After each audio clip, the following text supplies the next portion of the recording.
नमस्कार, स्वागत है आपका राज्यसभा टीवी की खास पेशकश खास मुलाकात में। मैं हूं कृति मिश्रा और आज मेरे मेहमान हैं मानव संसाधन विकास मंत्री रमेश पोखरियाल निशंक जी। निशंक जी, स्वागत है आपका राज्यसभा टीवी पर और धन्यवाद हमसे बात करने के लिए। सर, सबसे पहले बात करते हैं स्कूलों की, शैक्षणिक संस्थानों की। जो मिनिस्ट्री ऑफ होम अफेयर्स की गाइडलाइंस हैं उसके हिसाब से 31 जुलाई तक स्कूल कॉलेज बंद रहेंगे, लेकिन उसके बाद जो राज्य सरकारें हैं वो अपना अपना प्लान बना रही हैं। लेकिन जब कभी भी स्कूल खुलेंगे, शैक्षणिक संस्थान खुलेंगे, किस तरह से सेफ्टी का ध्यान रखा जाएगा, सोशल डिस्टेंसिंग को ध्यान में रखते हुए? देखिए, जैसे जैसे परिस्थितियाँ दिखेंगी और जहाँ तक स्कूलों को खोलने का विषय है, राज्यों के साथ लगातार परामर्श करके और गृह विभाग के साथ परामर्श करके और स्वास्थ्य विभाग का जो निर्देश है उसका पालन करके हम लोग आगे इसको जब भी खोलेंगे इन दोनों तीनों चीज़ों को ध्यान रखेंगे। और अभी कोई निश्चित तिथि तय हुई है ऐसा नहीं है, क्योंकि अभी सब परीक्षाएं चल रही हैं, लेकिन ये अपेक्षा कर रहे हैं कि ये 30 अगस्त तक जो नए प्रवेश हैं वो ज़रूर हो जाएं और फिर अगस्त के बाद सितंबर में कक्षाएं विधिवत शुरू हो सकें, ऐसे सोचते हैं। आगे वो तो गृह मंत्रालय फिर निर्देश देगा और स्वास्थ्य मंत्रालय के परामर्श से हम लोग स्कूल खोल सकेंगे। लेकिन सर, एक बड़ा मुद्दा जो अभिभावकों का है कि सत्र शुरू होने से पहले ही जो स्कूल हैं उन्होंने नई एडमिशन फीस की मांग सामने रख दी है। किस तरह से इसका रेजोल्यूशन निकालेगी सरकार और आपका मंत्रालय? देखिए, अभिभावकों की शिकायत जो है वो राज्यों के साथ थोड़ा सा जोड़ करके मैं लगातार ये कहा है कि जहाँ तक शुल्क का सवाल है और जो फीस लेने का वो है, वो राज्यों पर ही निर्भर करता है, राज्यों का भी विषय है। इसलिए मैंने लगातार, जब पीछे के दिनों में भी हुआ, एक तो अध्यापक बोलते थे कि उनको वेतन नहीं मिल रहा है, तो प्रबंधन कहते थे कि उनका शुल्क नहीं आ रहा है, उधर विभाग कहते थे कि पढ़ाई तो हो नहीं रही है तो फिर किस बात का शुल्क है। तो इन तीनों में कैसे समन्वय हो सके, राज्य सरकारों को थोड़ा सा आगे आकर के और इस जो बाधा है इसको दूर करना चाहिए, ऐसा मैंने सभी शिक्षा मंत्रियों से निवेदन किया है। सर, एक बात और देखिए, हमने कोविड के ज़माने में कि जगह जगह ऑनलाइन क्लासेस शुरू हो गई हैं, ये कितनी सहायक साबित हो रही हैं बच्चों को शिक्षा प्रदान करने में? देखिए, ऑनलाइन लर्निंग हमारी व्यवस्था है कि हमको ऑनलाइन पढ़ाना पड़ा और हम सोच भी नहीं सकते, दुनिया में किसको पता था कि ऐसा हो जाएगा। ना दुनिया को पता था, ना देश को पता था, ना अभिभावक को पता था, ना छात्र को, ना हमको। लेकिन ऐसी परिस्थितियाँ आई और ऐसी परिस्थितियाँ आई कि लोग घर से बाहर नहीं निकल सकते, उनकी सुरक्षा का विषय था। और ऐसी स्थिति में 1 सप्ताह हो, 2 सप्ताह हो, लेकिन महीने हों, 1.5 महीने हों, 2 महीने हों और उससे ज़्यादा अवधि का हो, तो फिर वो जो छात्र जिसको गतिशील रहता है, जो उसको यदि हम ऑनलाइन पर नहीं लाते तो क्या स्थिति पैदा होती है, आप समझ सकते हैं इस बात को। और इसलिए मुझे इस बात की खुशी है कि इस देश का, आप तो जानते हैं, 1000 से भी अधिक विश्वविद्यालय हैं यहाँ और 45,000 50,000 डिग्री कॉलेज हैं, ये 15 लाख से अधिक स्कूल हैं, 1 करोड़ 9 लाख से अधिक अध्यापक हैं और कई देशों की कुल जितनी जनसंख्या नहीं होगी उतना 33 करोड़ से अधिक हमारे छात्र छात्राएँ हैं। अभी इनकी सुरक्षा की पहली जिम्मेदारी है हमारी कि उनकी सुरक्षा हो, तो उनको घर ही पर वो विक्षुब्ध ना हों, वो कठिनाई में न जाएं, वो उनका मनोबल न गिरे, वो अवसाद में जाने की स्थिति में ना आए, अभिभावक परेशान ना हो। इसलिए हम ऑनलाइन पर लाए कि ऑनलाइन अध्यापक और अभिभावक दोनों मिलकर के अपने बच्चे को अध्ययन करवाएंगे। ऐसा हम लोगों ने सोचा, विचार किया और उसी आधार पर हम लोग ऑनलाइन पाठ्यक्रम को लाए। मुझे खुशी है कि काफ़ी कुछ कवर किया है, काफ़ी कुछ अभी कवर करना है, क्योंकि हमारा टारगेट अंतिम छात्र तक पहुंचने का है। लेकिन ऑनलाइन तो हमारी व्यवस्था है, तो में से ऑनलाइन ऑफलाइन दोनों ही चलें तो बहुत बेहतर होगा, लेकिन कब तक सामान्य स्थिति आएगी अभी कुछ कहा नहीं जा सकता। लेकिन हमने स्वयं प्रभा, दीक्षा, ई पाठशाला, NDL, इन सब के माध्यम से कहीं ना कहीं अब जैसे स्वयं पर हमारे 2000 से अधिक कोर्सेज हैं, हमारे जैसे दीक्षा पर 80,000 से अधिक सारी पाठ्य सामग्री, ई पाठ्य सामग्री आई है। हमारे स्वयं प्रभा के 32 चैनल हैं जो 24 घंटे चलेंगे, DTH पर आएंगे और दूरदर्शन पर चलेंगे, टाटा स्काई पर और रिलायंस पर चलेंगे, ताकि दूरस्थ क्षेत्र में बैठे रहने वाले बच्चे को भी कैसे करके उसका पाठ्यक्रम मिल सकता है। यदि उसके पास से स्मार्ट टेलीफोन नहीं है, नेट नहीं है, तो वो कहीं ना कहीं टीवी के माध्यम से अपने कोर्सों को पढ़ सकता है।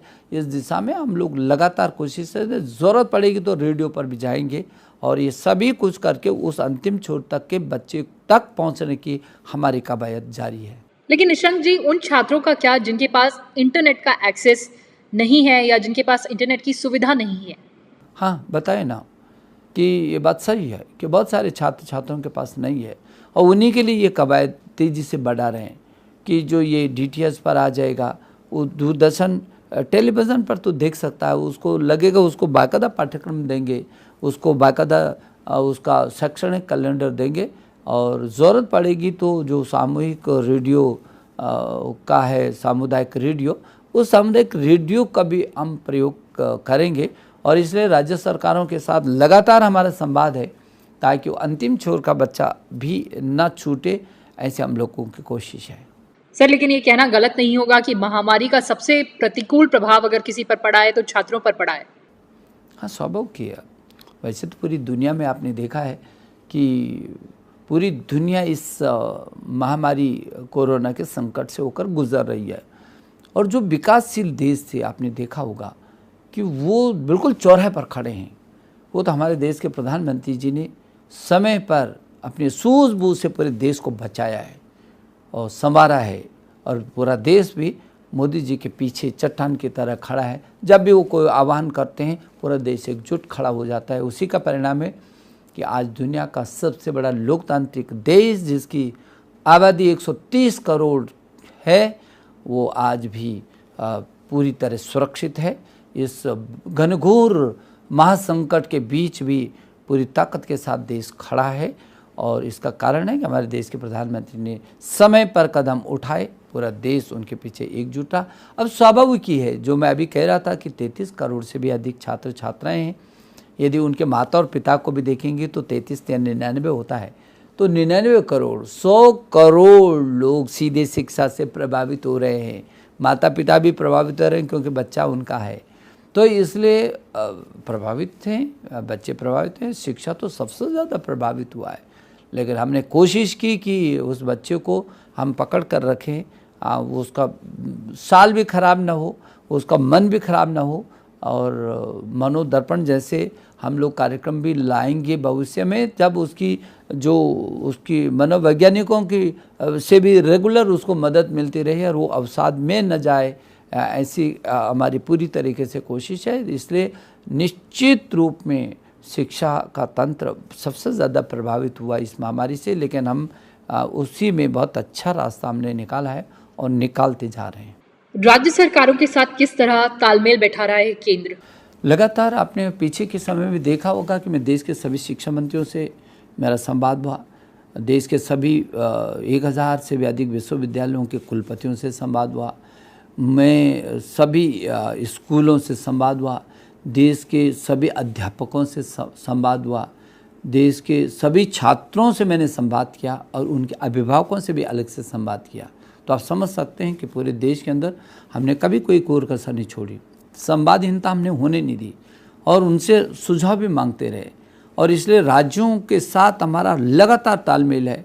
हमने अभी कहा है उनको कि दीक्षा पोर्टल पर अपने प्रदेश के भाषा में आप उस प्लेटफॉर्म पर अपने पाठ्यक्रमों को डालिए। मुझे खुशी है कि बहुत सारे राज्यों ने उस दीक्षा प्लेटफॉर्म पर अपने राज्य की भाषा में, क्योंकि हम शुरू से कहा है कि हम भारतीय भाषाओं को और सशक्त चाहते हैं। हम तमिल, तेलुगु, मलयालम, कन्नड़, गुजराती, मराठी, बंगाली, हम उर्दू, संस्कृत, गुजराती, ये सारी भाषाओं को पूरी ताकत के साथ हम जो भारत की संविधान की अनुसूची 8 में 22 भारतीय भाषाएं, इनको हम सशक्त करना चाहते हैं। और इसलिए सभी राज्यों से कहा कि वो अपने राज्य की भाषा में वो उसको करके उस पोर्टल पर डालें, और राज्य डाल रहे हैं, और आकर्षक पाठ्यक्रम भी उसमें डाल रहे हैं। और उन संस्थाओं से भी हमने निवेदन किया, हमने विद्या दान 1 किया था तो 9000 से भी अधिक हमको सामग्री आई, और अभी विद्यादान 2 किया तो उसमें भी लोगों ने, कंपनियों ने, संस्थाओं ने, एनजीओस ने, शिक्षाविदों ने, अध्यापकों ने खूबसूरत तरीके से हमको सामग्री देनी शुरू की है। और इसलिए 1 से लेकर के 12 तक कई भाषाओं में हमारे पास सामग्री, 15 भाषाओं में पाठ्य सामग्री हमारे पास उपस्थित है। और उच्च शिक्षा में भी हम कोशिश कर रहे हैं कि उसी तरीके से जाए। उच्च शिक्षा में भी लगभग 2000 कोर्सेज़ की हमारे पास बाकायदा कई भाषाओं में सामग्री है, और उन भाषाओं को हम तेज़ी से आगे बढ़ाना चाहते हैं, उसको सभी भाषाओं में अनुवाद करना चाहते हैं। सर, हमने ये भी देखा कि किस तरह से उच्च शिक्षा और जो तकनीकी शिक्षा है उनके सत्र आगे बढ़ाए जा रहे हैं। कितना असर होगा शैक्षणिक गुणवत्ता पर इसका? हम सारे स्कूल हमारे कोरोना सेंटर बने हुए हैं, परिस्थितियाँ विकराल हैं, तो ऐसे समय में बच्चे की जो हमारा छात्र और छात्रा है उसकी जीवन की सुरक्षा हमारे पहली प्राथमिकता है। अभिभावक की भी होगी, किसकी नहीं होगी। और इसलिए वो हम लोग कोशिश, हमने एक झटके में कहीं समय, हमारा मन तो ये था जैसी परिस्थिति वो हो, हम निरंतर प्रतिदिन एक नया निर्णय लेते हैं और परिस्थितिजन्य निर्णय लेते हैं, कैसे करके हो सकता है। लेकिन हमारे दिमाग में उसकी सुरक्षा, छात्र की सुरक्षा पहले है, और उसके बाद उसकी शिक्षा है। तो इसलिए अभी सत्र को थोड़ा सा पीछे ज़रूर किया है, लेकिन सत्र को ख़त्म नहीं किया है। साल खराब न हो किसी छात्र का, ये हमारी पहली प्राथमिकता है। अलग अलग राय आ रही हैं, अलग अलग प्रतिक्रिया आ रही हैं। कई लोगों का ये भी कहना है कि इस साल जो सिलेबस है उसको काफ़ी कम कर देना चाहिए। हाँ, अलग अलग राय है, लेकिन लोगों के सुझाव मेरे ट्विटर पर, मेरे मेल पर आए कि अच्छा होता कि ये जो पाठ्यक्रम है ये बहुत ज़्यादा है, ये कम होता। तो हम लोगों ने अभी सबसे सुझाव मांगे हैं, और आपको तो पता है कि हमने कहा है कि बताएं वो क्या चाहते हैं, किस विषय में चाहते हैं। यदि लोग ये भी सुझाव दें कि कहाँ तक चाहते हैं और क्या नई चीज़ चाहते हैं, या वो केवल इतना ही कोर्स होना चाहिए, यदि उनके पास कोई ठोस सुझाव है तो दें, उस पर भी विचार करने के लिए हम लोग मना नहीं कर रहे हैं। और इसलिए एनसीईआरटी के तहत एक टास्क फोर्स भी हमने बनाई है, जो इस बात के लिए अध्ययन कर रही है कि बच्चे पर बहुत ज़्यादा भार ना पड़े। और जो नई शिक्षा नीति आ रही है उसमें तो हमने पूरी तरीके से इसका ध्यान रखा है। ये नई शिक्षा नीति का मसौदा आप सब लोगों ने देखा है, पढ़ा है, उसको महसूस भी किया है। और वो जो नई शिक्षा नीति का मसौदा है वो दुनिया का सबसे बड़ा परामर्श हुआ अब तक की, दुनिया का सबसे बड़ा परामर्श, जिसमें राज्यों से लेकर के, एनजीओ से लेकर, अध्यापकों से लेकर के, अभिभावकों से लेकर के, विद्यार्थियों से लेकर के, जनप्रतिनिधियों से लेकर क्या क्या किस सीमा तक का हमने संवाद किया है। यहाँ तक कि 1.25 लाख तो ग्राम समितियों के भी हम लोगों ने सुझाव लिए हैं। तो उस पर बहुत बड़ा परामर्श हुआ है, और जो निचोड़ करके आएगा वो निश्चित रूप में भारत की धरती के अनुरूप होगा। देश को आगे ज्ञान, विज्ञान, अनुसंधान और प्रौद्योगिकी के क्षेत्र में आगे बढ़ाने के लिए उसमें ताकत होगी। हम सबकी ज़िंदगी में एक बहुत बड़ा डिस्ट्रप्शन लेकर आया है कोविड-19, और अगर छात्रों के संदर्भ में बात की जाए जो कॉलेज में हैं या जो भी तकनीकी शिक्षा ग्रहण कर रहे हैं, उनकी प्लेसमेंट पर कितना असर पड़ेगा और इसके लिए क्या करेगी सरकार? देखिए, असर तो सभी जगह पड़ा है। कोरोना के महामारी का असर कहाँ नहीं पड़ा है, पूरी दुनिया पे पड़ा है।